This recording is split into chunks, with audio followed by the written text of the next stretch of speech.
चलिए, नमस्ते all of students. आज हम लोग बात करने वाले हैं ग्रुप डी का सेशन और ग्रुप डी का क्वेश्चन। जो क्वेश्चन आपकी परीक्षाओं में पूछे गए हैं उससे हम लोग बात कर रहे हैं ग्रुप डी का क्वेश्चन से। ठीक ना, लाइन बाय लाइन लिखते जाइएगा और समझते जाइएगा। पहला क्वेश्चन की हम बात कर रहे हैं, सभी लड़का लोग लिखते जाइए। मानो के शरीर में सबसे अधिक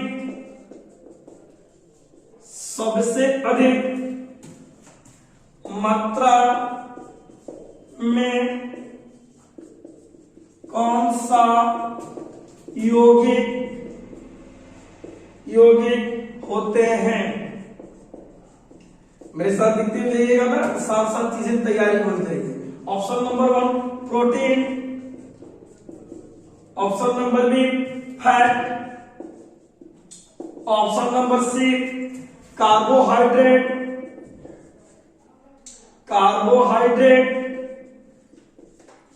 और ऑप्शन नंबर डी H2।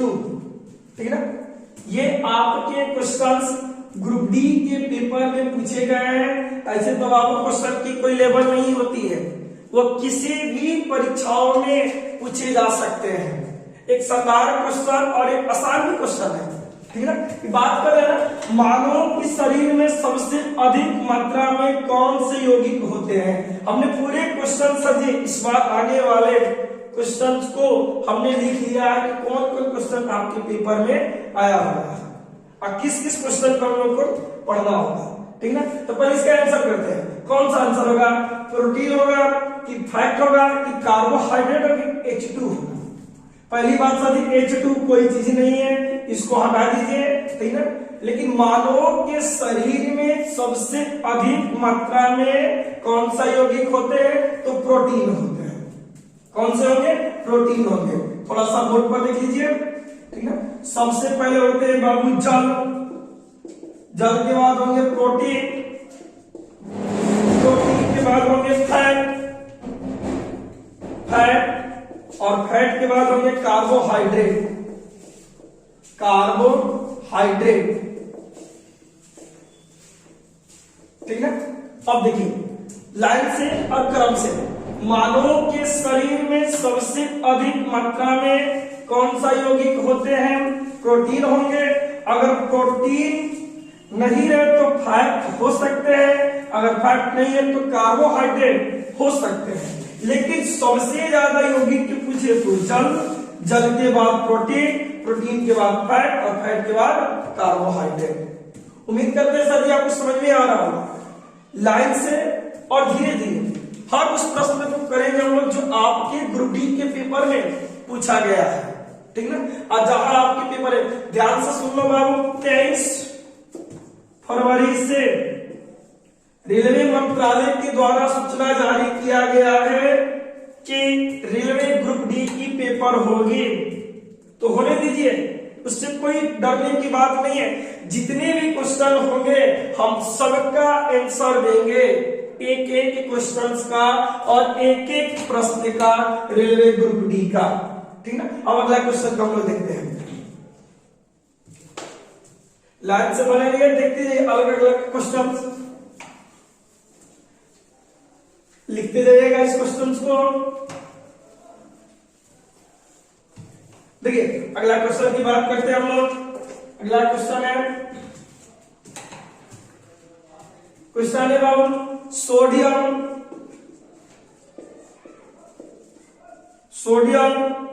को जब किरोसिन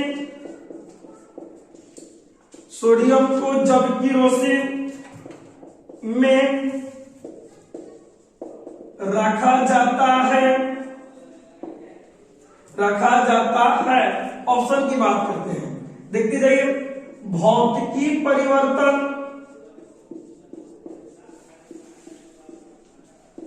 ऑप्शन नंबर बी रासायनिक परिवर्तन,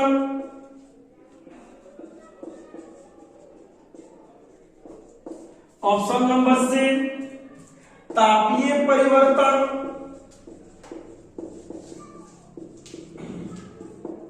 ऑप्शन नंबर डी, इनमें से कोई नहीं, नॉट। बताइए फटाफट इसका आंसर क्या होगा। सोडियम को जब किरोसिन में रखा जाता है तो कौन सी परिवर्तन होती है? बताइए सब लोग, एक एक लोग बताइए इसके बारे में, कौन सी परिवर्तन होती है, ठीक ना। अरे बाबू तनी ध्यान से देखो, सोडियम को कहां रखा जाता है? किरोसिन में ना। और जब सोडियम को किरोसिन में रखा जाएगा तब कोई परिवर्तन होगी? नहीं हो सकती है, क्योंकि सोडियम को रखा ही जाता है किसमें? किरोसिन में। तो आंसर क्या बनेगा इसका? डी बनेगा, इनमें से कोई नहीं। अब मान लो कोई पागल लड़का है, किरोसिन को पानी में रख दिया, जो कि पता है ना पानी में किसको रखा जाता है? फास्फोरस को। लेकिन वो बकलोलवा क्या कर दिया? किरोसिन को कहां रख दिया? पानी में। तो इस कंडीशन में बाबू एक परिवर्तन बन सकती है, वो परिवर्तन आपकी बनेगी क्या? रसायन परिवर्तन। याद कर लीजिएगा, वो परिवर्तन कौन बनेगा? रसायन परिवर्तन बनेगा। अगर कोई लड़का, मान लो कोई पगला है, किरोसिन को कहां डाल दे? पानी में, तो कौन सी परिवर्तन बनेगी?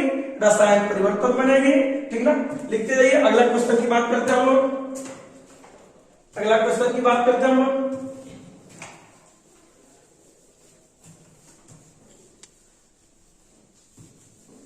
बने रहिए मेरे साथ, देखते रहिए सारे क्वेश्चंस को। चलिए अगला क्वेश्चन की बात करते हैं। ग्रुप डी बाबू, स्पेशल ग्रुप डी की बात हम लोग कर रहे हैं, जो ग्रुप डी के पेपर में क्वेश्चन पूछे जाते हैं। अगला क्वेश्चन,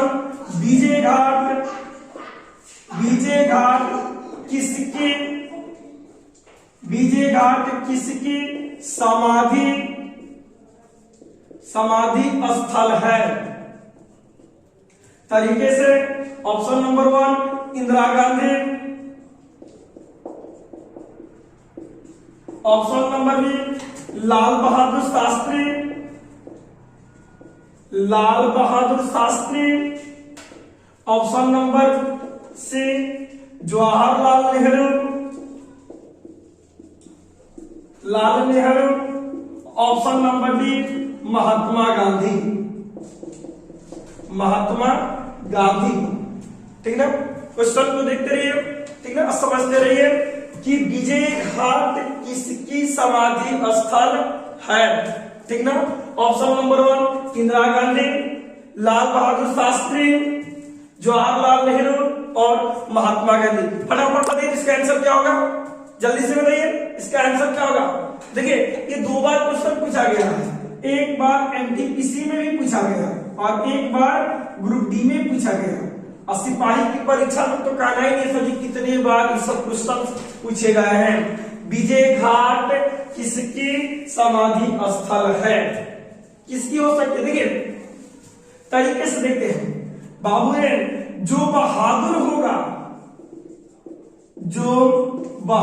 होगा वो क्या बनेगा? विजय बनेगा। निश्चित लिख लो, जो बहादुर होगा वो क्या बनेगा? विजय बनेगा। आप सभी लोग भी बहादुर बनिए, विजय आपकी निश्चित ही होगी। एक तरीके से निश्चित आपकी क्या मिलेगी? सफलता मिलेगी। तो लाल बहादुर की विजय हो गई, मतलब विजय घाट किसकी समाधि स्थल है बाबू? तो लाल बहादुर शास्त्री की। जो बहादुर है वो क्या होगा? विजय होगा। अब देखिए हमारे नेहरू जी बड़ी शांत रहते थे, तो इनका बन गया सर जी शांतिवन समाधि स्थल किसका है? जवाहरलाल नेहरू का है, ठीक ना। सब में राज करते हैं, सब लोगों में राज करते हैं, क्योंकि पैसा पे कौन है बाबू? महात्मा गांधी सब में राज करते हैं। इनका समाधि स्थल बन गया कहाँ? राजघाट बन गया। राजघाट किसका है? महात्मा गांधी का है, महात्मा गांधी का है। और उसके बाद बाबू बच गई कौन? इंदिरा गांधी। लेडीज में सबसे आयरन मतलब लड़ने वाली, जो शक्ति लेती थी, सबसे लोहा लेती थी, वो कौन बन गई? शक्ति स्थल किसका बन गया बाबू? इंदिरा गांधी का। बताइए याद होगा कि नहीं होगा? सबसे याद होगा कि नहीं होगा? फिर से बाबू, जो बहादुर है उसकी क्या बनी, विजय बन गए। जो शांति रहते थे वो कहाँ चले गए, शांति वन में चले गए। जो सब पे राज करते हैं वो कहाँ चले गए, राजघाट चले गए। और जो सबसे शक्ति लेती थी वो कहाँ बन गई, इंदिरा गांधी बन गई। जो सब में इंडियन आयरन के नाम से भी जाना जाता था और सबसे लोहा लेती थी, जिनका समाधि स्थल कहाँ बन गए, शांति घाट बन गए। क्या बात समझ में आई? तो आप सभी मेरे बाबू एक एक स्टूडेंट सभी लोग सही तरीके से तैयारी कीजिए, एक अच्छे मुकाम पर पहुंचना है। इस बार ग्रुप डी पार होना चाहिए, इस बार ग्रुप डी पार होनी चाहिए। बाबूरे टकरार छिड़ चुकी है मंजिल की राहों में, एक साथ मिलकर पढ़िए, सफलता निश्चित ही मिलेगी, निश्चित ही मिलेगी। ठीक ना? ध्यान से देखिए, नौकरी होना बहुत ही जरूरी है हमारे समाज और मिडिल क्लास के लिए। ठीक ना? सबके लिए होना ये नौकरी बहुत जरूरी है। पता है ना सर जी, एक गाना गाया गया है, जिंदा रहने के लिए तेरी कसम एक मुलाकात जरूरी है सनम। सब लोग अपने सनम से कह दो कि पहले हम क्या लेकर आएंगे, नौकरी लेकर आएंगे, तब हम क्या रहेंगे, जिंदा रहेंगे। तो जिंदा रहने के लिए तेरी कसम एक मुलाकात जरूरी है सनम। किससे? नौकरी से। इस बार सब लोग सफलता पाइए, अब की बार ग्रुप डी पार हो जाना चाहिए। चलिए अगले क्वेश्चन को देखते हैं हम लोग। लगा रहिए सभी लोग, ध्यान से देखते रहिए। ये सब क्वेश्चन आपके पेपर में पूछा गया है और आगे भी पूछा जाएगा। बस निश्चित तैयारी के साथ डटे रहिए और लड़ते रहिए, सफलता आपकी कदम चूमेगी, ये गारंटी है हमसे। चलिए अगले क्वेश्चन की बात करते हैं। ठीक ना? देखिए, भारत में कौन सा शासक सबसे पहले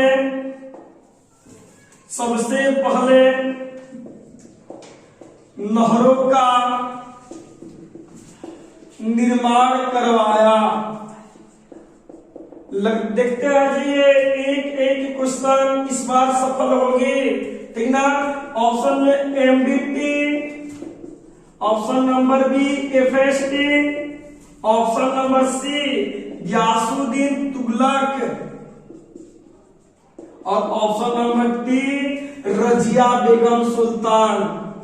रजिया बेगम सुल्तान। ठीक ना?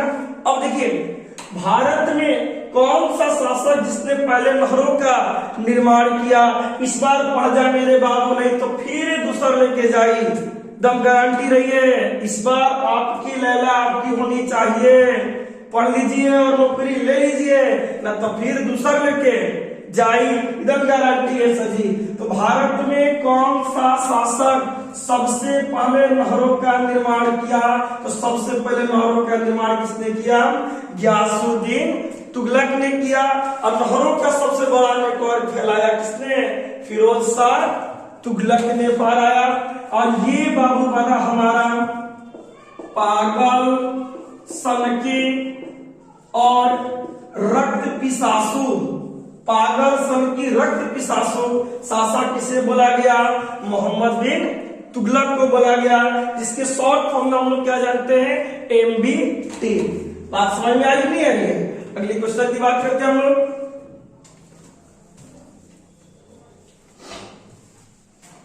लगे रहिए मेरे साथ, देखते रहिए। इस बार तो निश्चित ही ग्रुप डी पार होगी, इसमें कोई दिक्कत नहीं है। ठीक ना? अगली क्वेश्चन को देखते हैं हम लोग। ठीक ना? सबसे पहले बात करते हैं ऊर्जा की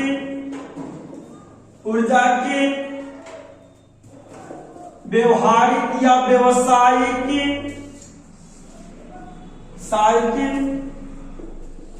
ऊर्जा की व्यवसायिक इकाई क्या है? जो बड़ी बड़ी मात्रा में सर्जित किया जाता है। Option number 1 joule, option number B kilowatt घंटा, ऑप्शन नंबर सी एचपी या ऑप्शन नंबर डी वाट। लिखते जाइए। ऊर्जा की सबसे बड़ी इकाई, ऊर्जा की सबसे बड़ी इकाई। ध्यान से देखते जाइए इस क्वेश्चन को बाबू, एक एक क्वेश्चन को तरीके से मिलाते चलिए और देखते चलिए। बताइए इसका आंसर क्या होगा। सब लोग एक साथ जुड़कर बताइए इसका आंसर क्या होगा।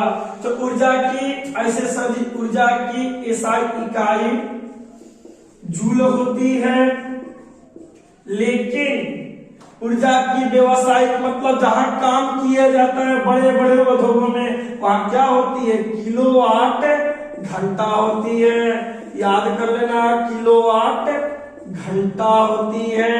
अगर शक्ति का पूछे बाबू तो क्या होगा, एचपी। एचपी मतलब अश्व शक्ति होता है। तरीके से याद करते चलिए, लाइन बाय लाइन इस क्वेश्चन को देखते चलिए, आपसे निश्चित ही याद होगी, एकदम गारंटी है सर, एक भी क्वेश्चन नहीं छूटेगा। अगले क्वेश्चन की बात करते हैं हम लोग, ठीक ना।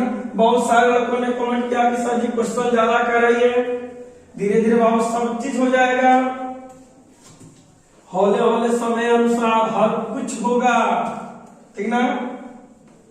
चलिए अगली क्वेश्चन की बात करते हैं सर जी, ठीक ना। भारत के संविधान में पहली संशोधन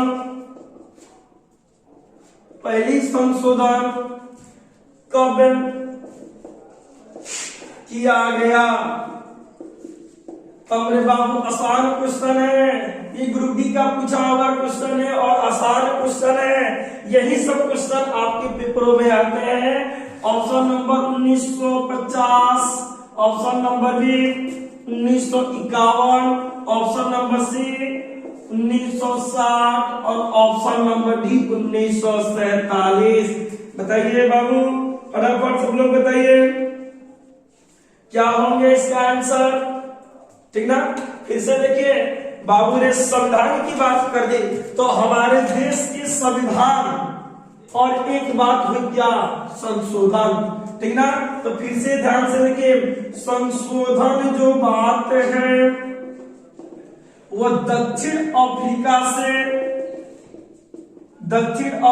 से लिया गया है, ठीक ना। ये दक्षिण अफ्रीका से लिया गया है। कौन सी बात, संविधान संशोधन के, हमारे देश के संविधान में संशोधन होती रहती है। तो आपसे पूछा है क्या भारत के संविधान में पहली संशोधन कब हुई, तो बाबू ने पहली संशोधन कब हुई, 1951 में हुई।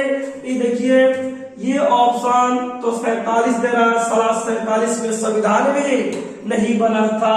तो आंसर क्या होगा बाबू, 1951। यानी 1951 में क्या किया गया था, फर्स्ट संशोधन हुआ था 1951। किस पर हुआ था बाबू, भूमि यानी भूमि संपत्ति पर हुआ था। और इसको किसमें रखा गया है, 9वां, मतलब बाबू 9वां अनुसूची के अंतर्गत रखा गया है।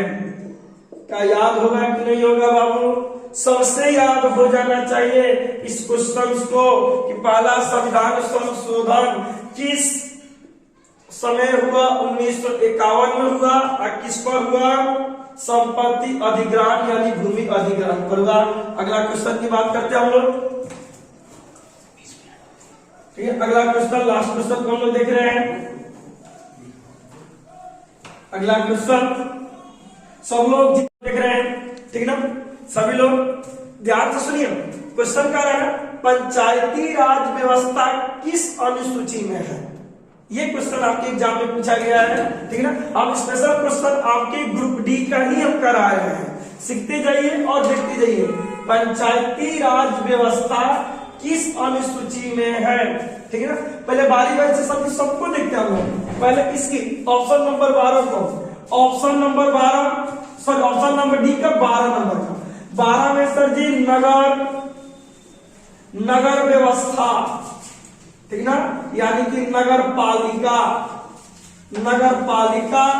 8 में है सर जी 22 भाषाओं का उल्लेख है।